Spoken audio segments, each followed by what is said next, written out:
বান্দাকে আল্লাহ তাআলা মাফ করেছেন এবং তার প্রতি অনুগ্রহ করেছেন, জমিন পর্যন্ত আল্লাহ তাআলা প্রশস্ত করে দিয়েছেন। কেন?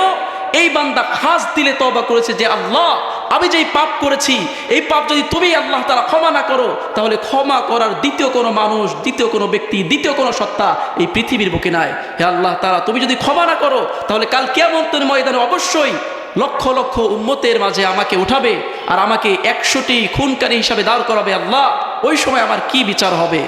আল্লাহ তাআলা তুমি আমাকে মাফ করে দাও। যখন এইভাবে সে তওবা করেছে, আল্লাহ তাআলা তার তওবাকে কবুল করে নিয়েছেন। সুবহানাল্লাহ। শত শত ভুল মাফ করে দাও, শত শত ভুল মাফ করে দাও, আগুনে ফেলে দিও না। আমি তোমারই গোলাম গো, অন্য কারো না। আমি তোমারই গোলাম গো, অন্য কারো না। আলিমুল গায়ব তুমি, মালিক রব্বানা। আল্লাহু আল্লাহু আল্লাহু আল্লাহ, আল্লাহু আল্লাহু আল্লাহু আল্লাহ, আল্লাহু আল্লাহু আল্লাহু আল্লাহ, আল্লাহু আল্লাহু আল্লাহু আল্লাহ। কঠিন বিচারের দিনে থেকো গো পাশে, পাপের ভারে নয়ে গেছি, মন তাই কেঁদে মরে। কঠিন বিচারের দিনে থেকো গো পাশে, পাপের ভারে নয়ে গেছি, মন তাই কেঁদে মরে। জান্নাতি ফুল দিও গো আমার, জান্নাতি ফুল দিও গো আমার, আগুনে ফেলে দিও না। আমি তোমারই গোলাম গো, অন্য কারো না। আমি তোমারই গোলাম গো, অন্য কারো না। আলিমুল গায়ব তুমি, মালিক রব্বানা। আল্লাহু আল্লাহু আল্লাহু আল্লাহ, আল্লাহু আল্লাহু আল্লাহু আল্লাহ, আল্লাহু আল্লাহু আল্লাহু আল্লাহ, আল্লাহু আল্লাহু আল্লাহু আল্লাহ। বলি মারহাবা। আমার মায়েরা, তাহলে সর্বশেষ আল্লাহ তাআলা অনুগ্রহ করলেন এবং সেই বনী ইসরাইলের গুনাহগার ব্যক্তিকেও, যে নাকি 100টি খুন করেছিল, সেই বান্দাকে আল্লাহ তাআলা মাফ করে দিলেন। এখন দেখার বিষয় হচ্ছে, আপনি এবং আমি, আমার জীবনে, আপনার জীবনে আমরা কয়টা মানুষকে খুন করেছি? অবশ্যই দেখা যাবে জীবনে কেউ কোনো মানুষকে খুন করে নাই, এত বড় জঘন্য অপরাধ করে নাই। 100টা খুন করে যদি আল্লাহ তাআলা ওই ব্যক্তিকে মাফ করতে পারেন, তাহলে নিশ্চিত আপনি ধরে রাখেন, আপনার মতো বান্দিকে, আমার মতো বান্দাকে আল্লাহ তাআলা অবশ্যই মাফ করে দেবেন। তবে কথা হচ্ছে, ওইভাবে তওবা করতে হবে যেইভাবে তারা মন থেকে খাঁটি দিলে, খাস দিলে আল্লাহ তাআলার কাছে তওবা করেছিল। এবার আসেন 2 নম্বর উদাহরণ। আমার মায়েরা, ভালো করে খেয়াল করবেন। কিতাবের মধ্যে এসেছে, উলামায়ে কেরাম কিতাবটি লিখেছেন, চমৎকার একটি ঘটনা, তওবার ঘটনা উল্লেখ করেছেন। হযরতে ওমর রাদিয়াল্লাহু তাআলা আনহু ইসলামের জলিলুল কদর একজন সাহাবী ছিলেন। হযরতে ওমর রাদিয়াল্লাহু তাআলা আনহু একবার রাস্তা দিয়ে হেঁটে যান।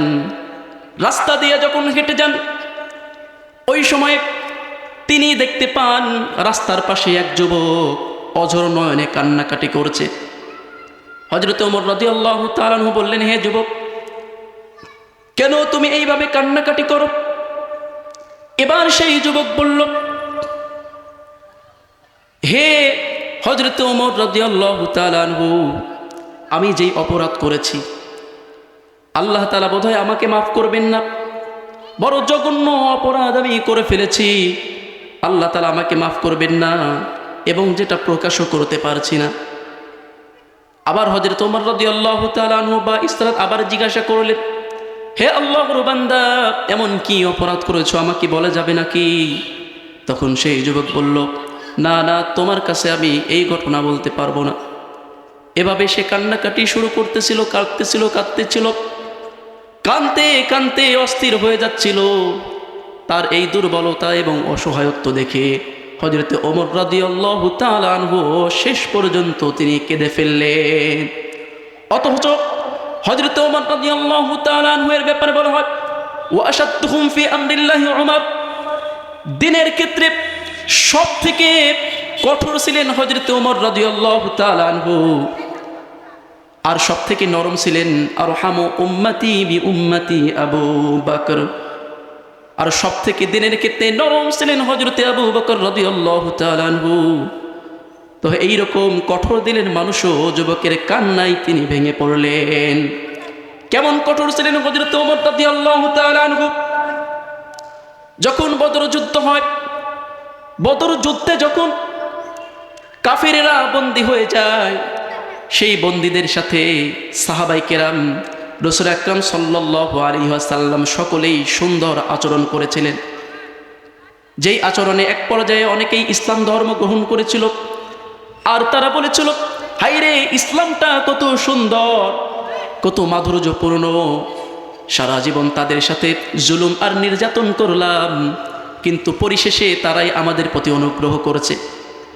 এই কারণে সর্বশেষে অনেকেই ইসলাম ধর্ম গ্রহণ করে।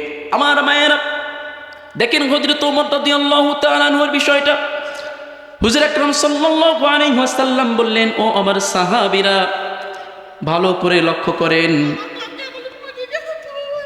ইন্না লিল্লাহি ওয়া ইন্না ইলাইহি রাজিউন। আমাদের প্যান্ডেলে এক মা এসেছেন পর্দা সহিত, এসে তিনি বলতেছেন যে এই মুহূর্তেই আমার আম্মা জান মারা গিয়েছেন। ইন্না লিল্লাহি ওয়া ইন্না ইলাইহি রাজিউন। আমরা সকলেই দিল থেকে তার জন্য আল্লাহ তাআলার কাছে ক্ষমা চাইতেছি, আল্লাহ তাআলা যেন তাকে মাফ করে দেন। সকলে বলে আমিন। আমার মায়েরা, হযরত ওমর রাদিয়াল্লাহু তাআলা আনহু কেমন কঠোর দিলের ছিলেন, ভালো করে খেয়াল করেন। তারপরে আমরা মূল ঘটনার দিকে যাব। ওই যুদ্ধবন্দী যারা ছিল তাদেরকে লক্ষ্য করে হুজুর আকরাম সাল্লাল্লাহু আলাইহি ওয়াসাল্লাম বলছেন, হে আমার সাহাবায়ে কেরাম, তোমাদের কাছে আমি একটি পরামর্শ চাইতেছি। যেই সমস্ত কাফেরদেরকে বদর যুদ্ধে আমরা বন্দী করেছি, এই সমস্ত কাফেরদের ব্যাপারে আমরা কি করতে পারি? হযরত আবু বকর, ওসমান, আলী রিদওয়ানুল্লাহি আলাইহিম আজমাইন সকলেই বললেন, ইয়া রাসূলুল্লাহ, ইয়া হাবিবাল্লাহ, হুজুর, তাদের থেকে মুক্তিপণ নিয়ে তাদেরকে ছেড়ে দেওয়া হোক, তাদের থেকে নির্দিষ্ট পরিমাণ কিছু অর্থ নিয়ে তাদেরকে ছেড়ে দেওয়া হোক, আর তাদের সাথে সৎ আচরণ করা হোক। হয়তোবা তারা জীবনের শেষ মুহূর্ত হলেও তারা ইসলাম ধর্ম গ্রহণ করবে। কিন্তু হযরত ওমর রাদিয়াল্লাহু তাআলা আনহুর কাছে যখন পরামর্শ চাওয়া হয়, ওই সময় হযরত ওমর রাদিয়াল্লাহু তাআলা আনহু তিনি বলেন, ইয়া রাসূলুল্লাহ, ইয়া হাবিবাল্লাহ, হুজুর, এই সমস্ত ব্যক্তিদেরকে মাফ করা যাবে না। তার কারণ হচ্ছে, আমাদেরকে মক্কার মধ্যে কঠিন নির্যাতন আর জুলুম তারা করেছিল। আজকে আল্লাহ তাআলার পক্ষ থেকে আমাদের ভিত্তি মজবুত হয়েছে। আজকে এই সুযোগকে ছাড় দেওয়া যায় না, সুযোগকে হাতছাড়া করা যায় না। ইয়া রাসূলুল্লাহ, যদি আপনি পরামর্শ চেয়ে থাকেন, তাহলে আমার পক্ষ থেকে পরামর্শ হচ্ছে, এই সমস্ত কুফফার গোষ্ঠীকে কতল করে দ্বিখণ্ডিত করা হবে। এই হচ্ছে হযরতে ওমর রাদিয়াল্লাহু তাআলা আনহু ইসলামের ক্ষেত্রে এতটাই কঠোর ছিলেন। কিন্তু এমন কঠোর ব্যক্তিও যখন রাস্তার পাশ দিয়ে হেঁটে যাচ্ছিলেন, ওই যুবকের কান্নাকাটি দেখতেছিলেন, দেখে এক পর্যায়ে তিনিও কান্নায় ভেঙে পড়লেন। পরিশেষে সেই যুবককে বলল, যুবক, তুমি যেহেতু ঘটনা আমার কাছে পেশ করলে না, চলো আখিরু জামানার নবী, শেষ জামানার নবী হযরতে মুহাম্মদুর রাসূলুল্লাহ সাল্লাল্লাহু আলাইহি ওয়াসাল্লাম তিনি এখনো জীবদ্দশা আছেন, তার কাছে নিয়ে যাই। আল্লাহর হাবিব মুহাম্মদুর রাসূলুল্লাহ সাল্লাল্লাহু আলাইহি ওয়াসাল্লাম কোন একটি সমাধান করে দিবেন। এবার হযরতে ওমর রাদিয়াল্লাহু তাআলা আনহু ওই যুবককে সাথে করে রাসূল আকরাম সাল্লাল্লাহু আলাইহি ওয়াসাল্লামের কাছে চলে যায়, গিয়ে হুজুর সাল্লাল্লাহু আলাইহি ওয়াসাল্লামের কাছে তাকে পেশ করে, উপস্থিত করে।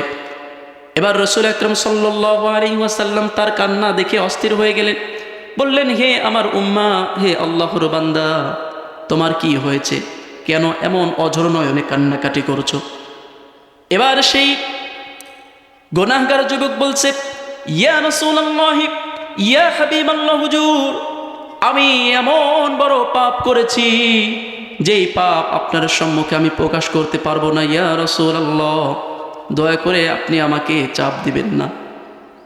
রাসূল সাল্লাল্লাহু আলাইহি ওয়াসাল্লাম বারবার বললে, বারবার সে বলতে ইতস্তবোধ করছিল, লজ্জাবোধ করছিল। পরিশেষে হুজুর সাল্লাল্লাহু আলাইহি ওয়াসাল্লাম বলেন, হে আল্লাহর বান্দা, অবশ্যই বলো, তোমার পাপের কোনো সমাধান থাকতে পারে। এক পর্যায়ে সেই যুবক তার ঘটনাটির বর্ণনা দিতে শুরু করল। সেই যুবক বলল, ইয়া রাসূলুল্লাহ, ইয়া হাবিবাল্লাহ, তাহলে আপনি শুনুন, আমি একজন কাফন চোর ছিলাম। কাফন চুরি করাই আমার ব্যবসা ছিল। আমি কাফন চুরি করেই নিজের সংসার চালাইতাম। আমি এমন একজন ব্যক্তি ছিলাম। ইয়া রাসূলুল্লাহ, ইয়া হাবিবাল্লাহ, একদিনের ঘটনা আমি শুনতে পেলাম, অমক গোত্রের এক যুবতী নারীর ইন্তেকাল হয়েছে। মানুষেরা তাকে দাফন করে গোরস্থান থেকে প্রস্থান করেছে। এই খবরটি আমি শুনতে পেলাম। যখন আমি এই সংবাদটি শুনতে পেলাম, এই সংবাদটি শুনতে পাওয়ার পর আমি সেই গোরস্থানের দিকে অন্ধকার রাতে চলে গেলাম। আমি চারদিকে তাকাইলাম, সেখানে কোনো মানুষ ছিল না। নির্জন একটা গোরস্থান, ভয়ঙ্কর